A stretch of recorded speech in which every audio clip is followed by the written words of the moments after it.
در احسن الحکایات روایت شده از قول حضرت امام ابو حنیفه،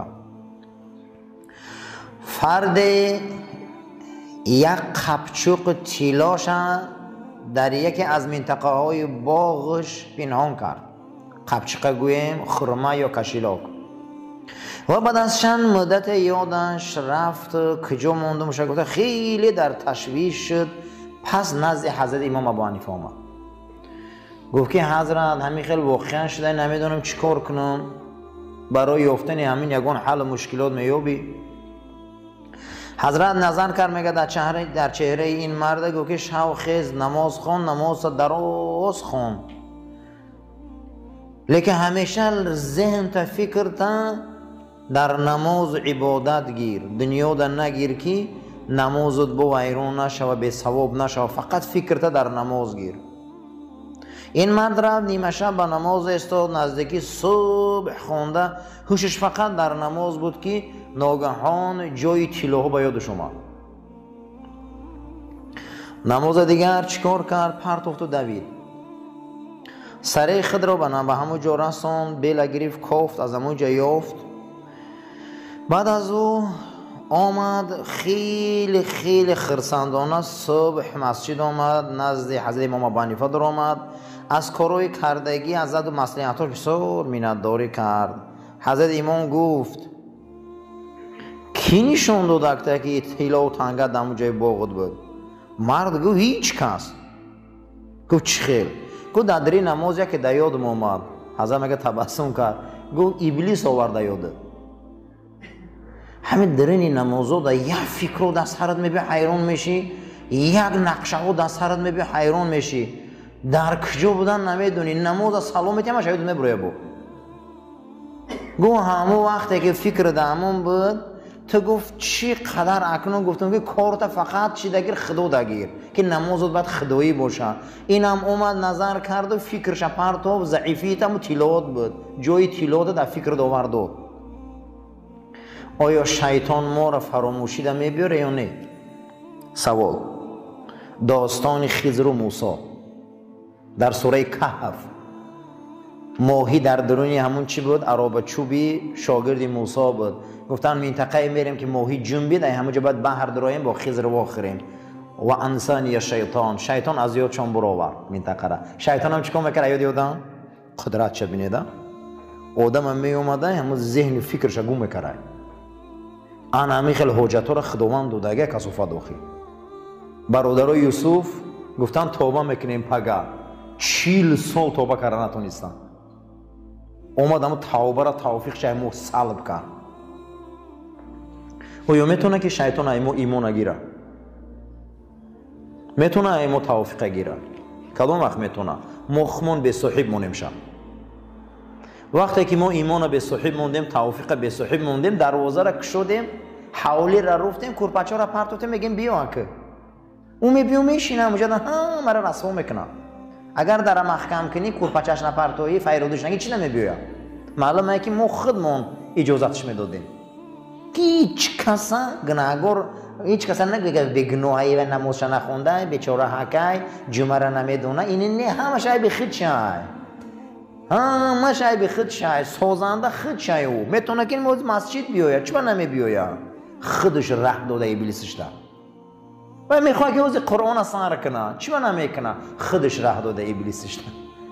هیچ محل پروردگار یگان انسان به فقر جهنم نمیبره.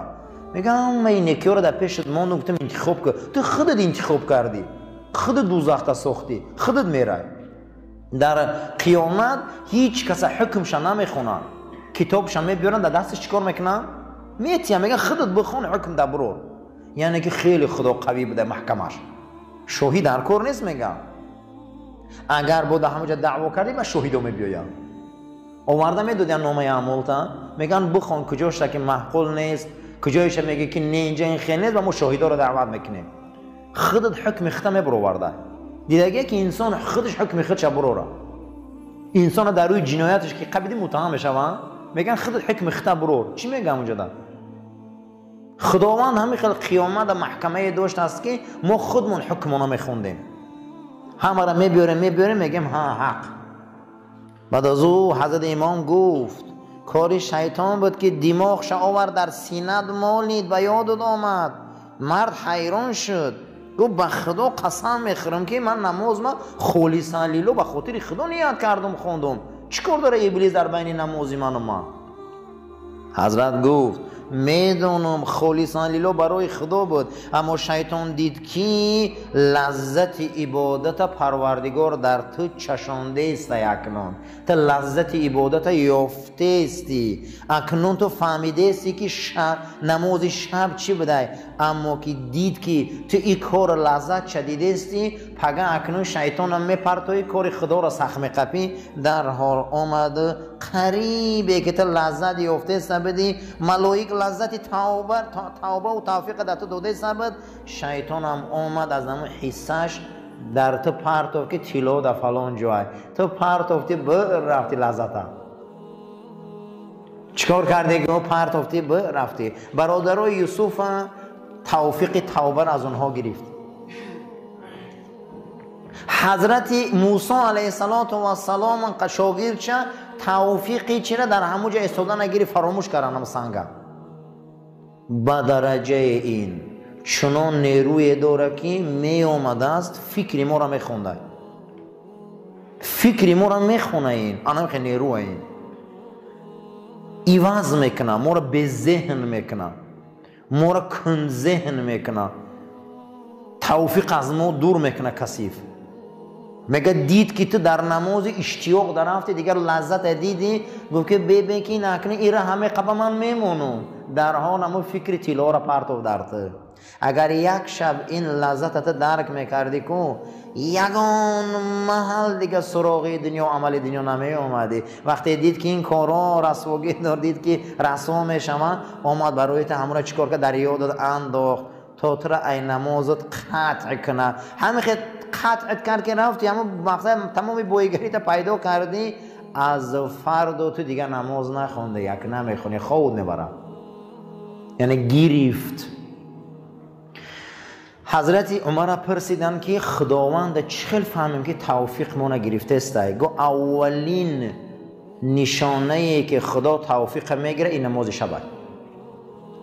کسی نماز شب نداره خدا توفیقش گرفته است. خدا کدام وقت کدام علامتش، یکم علامتش بده عزیزان، یکم علامتش همین بده که خداوند ما توجه نداشته نسبت توفیق هدایت ما، کسی نماز شب نداره. حضرت عمر میپرسن که چخل فهمیم که خدا توفیق ما را گرفته است؟ گو اولین توفیق الهی نماز شب است، همین را اگر امتای رسول نداشته باشن توفیق ندارن. پیغمبر صلی الله علیه و سلم گفتند که ای دنیا سه چیز دوست می‌دارم، زن، پرفیومریا. دید که میل مردم در دنیا کشول شد، گفت دو نوری چشم این پیغمبر در نماز شب است. چشمای ما چوب روشن نیست که حقیقت ببینیم، ما نماز شب نداریم. چوب چشمای ما زور نیست که ما آینده بینی کنیم، نماز شب نداریم. چوب چشمای ما زور نیست که مسئله را حل کنیم، فهمیم، زیرک باشیم، نماز شب نداریم. در حالت شب پروردگار بسیاری پرده ها را میبرداره، ما بسیاری چی را میبینیم، ما نماز شب نداریم. هر کسی که نماز شب نداره اولین حالتی که خداوند توفیقش گرفته سبده ای نماز شب سر نشده. ای نماز چی عزیزان؟ شب. خشا به حال آدمایی که نماز شب دارن. کسی نماز شب داره و بنده خداه. یکی از خصلت‌های بنده‌های خدا چی بوده است؟ دیروز در جمعه هم گپ زده بودیم. یکی از خصلت‌های عباد الرحمن بنده‌های خدا کی بوده است؟ خصلت‌هاشون یکم گفتن عباد الرحمن بنده خدا کیست؟ سوال می‌شود. عباد الرحمن کیه؟ بنده. بنده خدا. باز همیشه میگم بنده خدا که همه دست می‌بردارن. هم خلاص یا نه عزیزو؟ الحمدلله من بنده خدا میگم. نه تو بنده خدا نیستی جنجال میکنن قدید. نه من بنده خدا، بنده خدایم. عباد الرحمن کیه؟ الذین یمشون علی الارض هونا. در زمین یکم چی دارن عزیزا؟ دنیا را میجماند امیرالمومنین عمر ابن خطاب. دنیا ابلیس میلرزید، دنیا و امپراتورها میفهمیدن، میترسیدن، قلباشون ای دهانشون میبرومد. وقتی میدیدنشان میگفتن که در دستش 5 تنگمونه، میخواست قصراش ای طلا میکرد، میخواست دنیا امپراتوری روم میلرزه. برای عمر هدیه ها روی میکنه، میبیاین میگن قصر خلیفه در کجا های، قصرش در کجا های، قصرش در کجا های، کیه یاردم چشما را قصر برن، این شطور اسباد اما هدیه آوردیم. صحابه میخنده که ما خیلی عمر نداریم، چه خیلی قصر، ما خیلی عمر نمیشناسیم. بعد از اون میبین میگن اوخی ما دمی هدیه امپراتوری روم گراکل. و میگن هی همون خرما را دیده؟ میگن بله. میگه همون طرف میگن در سایه خرما سایه خدا خواه. وقتی میرون که همون اساش موندگی و در بالای دستش تکیه کردگی امیرالمومنین خواه. دنیا با داراییش با تمام چیز برای بنده و امت رسول الله هیچ چیز باید نباشه. پیغمبر صلی الله علیه و سلم میگه الفقر فخری، فقر فخری منه. کدوم فقر؟ به همین لباسی و به خونگی و به دری همین؟ نه عزیزم، نه، این نیست. فقر این نیست در اسلام. کدام فقر؟ فخر رسول الله بوده. کدام فقر؟ معنیش این بوده است که همه این دنیا را ابدی ندون.